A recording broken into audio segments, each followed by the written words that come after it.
শীতের আমেজ শুরু হতেই বাংলার ঘরে ঘরে বাড়ে রসনা বিলাসের ধুম। এই মৌসুমে সবজির স্বাদকে বহুগুণ বাড়িয়ে দিতে বাঙালির পাতে যার জুড়ি নেই তা হলো ডালের বড়ি। ভোরের কুয়াশা কাটার আগেই একদল মানুষের হাতের জাদুতে তৈরি হচ্ছে এই ছোট ছোট সাদা ডালের বড়ি। নিপুণ ছোঁয়ায় কাপড়ের ওপর সারি সারি সাজানো এই ডালের বড়িগুলো দেখলে মনে হয় যেন রোদে হাসছে। সারা বছর তৈরি হলেও শীত মৌসুমে এর কদর ও চাহিদা বেড়ে যায় কয়েক গুণ। স্যান্ডেলিনা সো, রূপচর্চায় আভিজাত্য।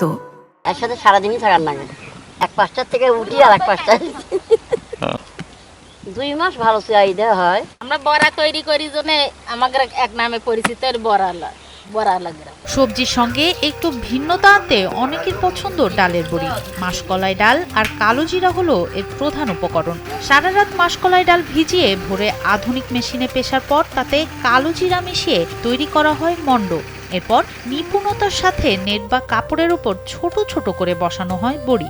বাপদাদা করছে সেইভাবে ওই জন্য আমরাও করি।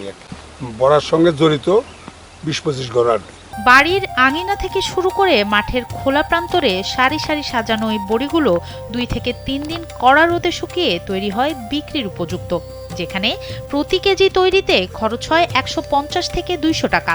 সেখানে বাজারে তা বিক্রি হয় প্রায় দ্বিগুণ দামে।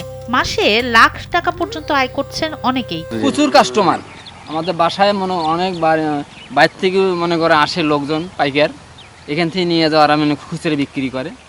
লাখ টাকায় আমরা বিক্রি করি মাসে। 2000 টাকার কিনি মনে করো 3500 টাকা বিক্রি হয় আর কি।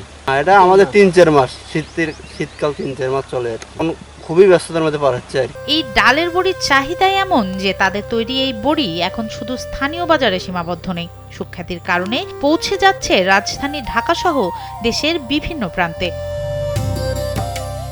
গাইবান্ধার খামারবোয়ালি গ্রামটি এখন লোকমুখে ডালের বড়া গ্রাম নামেই পরিচিতি পেয়েছে। এখানকার 25টি পরিবারের মানুষ বংশ পরম্পরায় এই শিল্পকে টিকিয়ে রেখেছেন। বড়াটা খুব সুন্দর। বড়াটা অরিজিনাল ওরা হলো ঠাকরিকালাই দিয়ে তৈরি করে, আর আমরা এলাকার সবাই মিলে আমরা খাই। দাম সাধ্যের মধ্যে ও স্বাদে অতুলনীয় হওয়ায় অনেকে সরাসরি কারিগরদের বাড়ি থেকেই বড়ি কিনে নেন। বর্তমানে মাস প্রতি লাখ টাকা আয় করে এই শিল্পের মাধ্যমেই ভাগ্য বদলাচ্ছেন কারিগররা। এনারা এই বড়াটা বিভিন্ন হাটে, বাজারে, গাইবান্ধা বড় পুরাতন বাজার, এমনকি অর্ডার পর্যন্ত নিয়ে থাকে বাইরে থেকে, ঢাকা বা বগুড়া বিভিন্ন রংপুর জায়গা থেকে যারা অর্ডার করে অনলাইনে। গাইবান্ধার থেকে বড়া কেনার জন্য এনাদের বড়াগুলো খুব খাইতে সুস্বাদু এবং রাত্রে পাক করে তুই সকালে উঠিয়ে বাসি তরকারি দিয়ে ভাত খাই, খুব মজা লাগে। বিসিকের সহকারী মহাব্যবস্থাপক আব্দুল্লাহ আল ফেরদৌস এই শিল্পকে বিকশিত করতে প্রশিক্ষণ ও ঋণের আশ্বাস দেন। তারা বংশ পরম্পরায় বেশ কিছু পরিবার ওখানে এই ব্যবসা করে আসতেছে। আমরা তাদেরকে প্রশিক্ষণের পাশাপাশি আমাদের যে লোন সহযোগিতা আছে এটা তাদেরকে দেয়া আছে এবং ভবিষ্যতে আমরা তারা দিতে পারবো বলে আশা করি।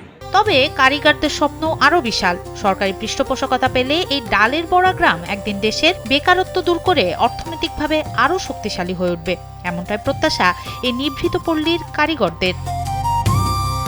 সনম সিদ্দিকী, কালবেলা।